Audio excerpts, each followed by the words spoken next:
तालचेर सभाघर ठारे नारदटुंगी तरफ बंधुमिलन कार्यक्रम अनुष्ठित हो जाइछि। कार्यक्रम में नारदटुंगीर सभापति सौभाग्य चंद्र नायक अध्यक्षतार कार्य आरंभ होता। प्रथमे तालचेर उपजिलापाल परिसर में शहीद रंजन महांती प्रतिमूर्ति माल्यार्पण कर सभा को आरंभ कर कार्यक्रम को परिचालना करते श्री करुणाकर बाई महोदय। नारदटुंगीर संपादक श्री मदन मोहन साहू उपस्थित थे।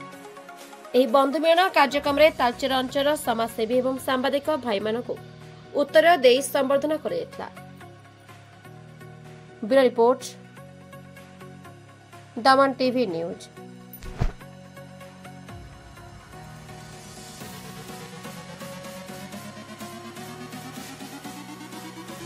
समस्त भाई मान को निवेदन रखी, माँ मान को निवेदन रखी, जय जगन्नाथ स्वामींकर जय जय।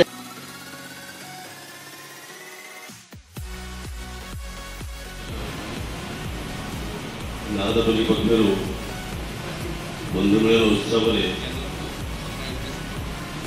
समस्त अतिथिवृंद नारायण नारायण। आज पवित्र दिन में नारदटुंगीर बंधुमिलन उत्सव उपस्थित आज जो कार्यक्रम आयोजन कर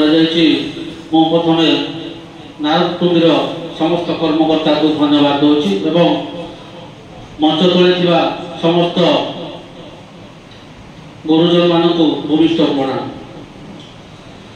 नारदटुंगी जो संगठन एक नियारा संगठन नियारा ढंग से कार्यक्रम करे समाज रे जहाँ भी किसी भल मंद सब रही जिला प्रशासन एवं सरकार को एवं जनप्रतिनिधि जो मैंने अच्छा एवं सर्वसाधारण समस्त को नहीं सुहेला भली समाजर मंगल उद्देश्य नारदटुंगी तार कार्यक्रम करुच्ची एवं वर्ष को 2-3 कार्यक्रम करुच्ची किंतु आज एक बंधु मिलन अवसर जो कार्यक्रम गुड़ी को करा जायथिला पूर्वरु से कार्यक्रम गुड़ी को वर्तमान कौन कौन तार वार्षिक विवरण हिसाब से उपस्थापन करा जायथिला जहाँकि आगामी दिन देखो तालचेर अंचल जो अच्छी आमर श्मशान घाट गुड़िक अच्छी किसी जगह आम देखिलु श्मशान घाट गुड़िक अपरिष्कार हो पड़ रही परिष्कार परिच्छन्नता करवा एवं प्रत्येक जो स्कूल छात्र छात्री मान रही छात्र छात्री मान स्कूल को जीवा समय बेपारुआ किसी गाड़ी चालकों जो छात्र छात्री मान स्कूल को जीवार बहुत हैरान होती। स्कूल सामने स्पीड ब्रेकर लगेवा कार्य आम जिलापाल उपजिलापाल अनुगुल महोदय को देथिलु जहाँ कार्यक्रम आरंभ हो गलानी।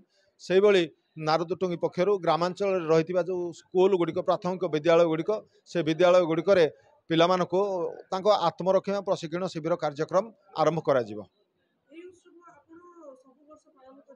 देखो वर्ष को नारदटुंगी तार वार्षिक उत्सव पालन करे हेबली बंधु मिलन जो उत्सव जो कार्यक्रम हुए आपणकर समाज सेवा एवं गणमाध्यम या बंधु मिलन कार्यक्रम आज अनुष्ठित होता।